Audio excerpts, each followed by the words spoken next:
નો પરિચય. મારું નામ મનુભાઈ કવાડ છે. હું ધોકડવા ગામે ચેમ્બર ઓફ કોમર્સ પ્રમુખ છું અને ગીરગઢડા તાલુકો બન્યો એને ઘણો સમય વીતી ગયો છે, છતાં પણ ગીરગઢડા તાલુકાને માર્કેટિંગ યાર્ડ મળેલ નથી.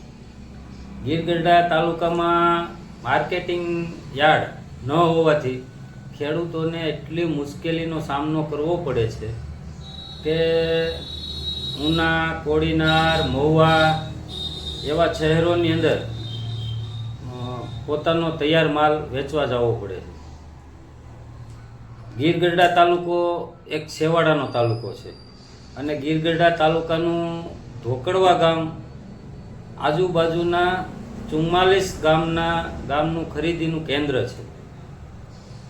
તો ગીરગઢડા તાલુકામાં ધોકડવા ગામે માર્કેટિંગ યાર્ડ ફાળવવામાં આવે તો ગીરગઢડા તાલુકાના સેન્ટરનું ગામ હોવાથી ગીરગઢડા તાલુકાના મોટા નાના એવા તમામ ખેડૂતોને જ્યાં મુશ્કેલીનો સામનો કરવો પડે છે એમાં ઘણો બધો ઘટાડો આવે છે.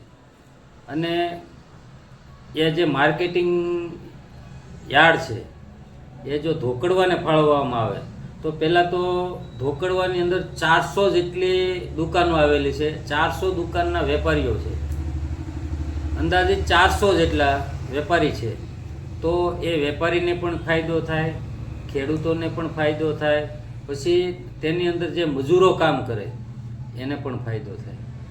અને ખેડૂતોને હાલ તો જે અત્યારે કમોસમી વરસાદ જે થાય છે, કમોસમી વરસાદને હિસાબે ખેડૂતોને લાંબા રૂટ ઉપર જવું પડે, કિલોમીટર દૂર સુધી પોતાનો પાક લઈને જવું પડે. કહેવાય કે સાવરકુંડલા જવું પડે, મહુવા યાર્ડમાં જવું પડે. તો અહીંથી ત્યાં સુધી પહોંચે ત્યાં સુધીમાં પોતાનો માલ પલળી જતો હોય અને ખેડૂતો હેરાન થતા હોય. ત્યાં પણ જ્યાં યાર્ડની અંદર પણ જાય તો વરસાદનું વાતાવરણ જો થઈ ગયું હોય તો 2-3 દિવસ રોકાવું પડતું હોય છે.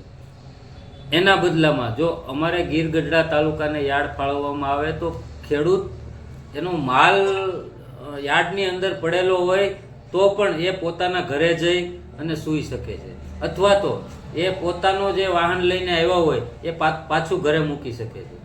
એટલે સરકારશ્રીને અમારી નમ્ર વિનંતી છે, અમારી માંગ પણ છે કે અમને એક માર્કેટિંગ યાર્ડ ફાળવવામાં આવે.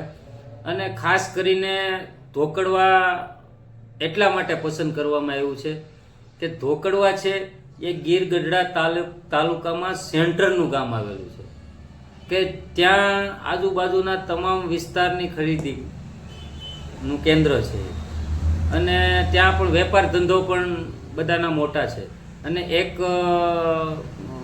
અમારે કપાસનું મિલ પણ આવેલું છે. છતાં પણ જો અમને માર્કેટિંગ યાર્ડ ધોકડવાને આપવામાં આવે તો વેપારીઓને પણ ફાયદો થાય, ખેડૂતોને પણ ફાયદો થાય અને હાલ મજૂરોને પણ ફાયદો થાય. ગીરગઢડા તાલુકાની અંદર હાલના સમયમાં અત્યાર સુધીમાં કોઈ એવો ઉદ્યોગ નથી કે જેની અંદર મજૂરોની જરૂર પડતી હોય. તો હાલ જે મજૂરોની હાલત છે એમાં પણ સુધારો આવે અને ખેડૂતોને પણ ઘણો ફાયદો થાય. તેનો માલ ન પલળે, તેને વેચવામાં ફાયદો થાય. અહીંયા પોતાના તાલુકાની અંદર જો માલ વેચાતો હોય તો એને ઘરે રહી અને પોતાનો માલ વેચી શકે છે.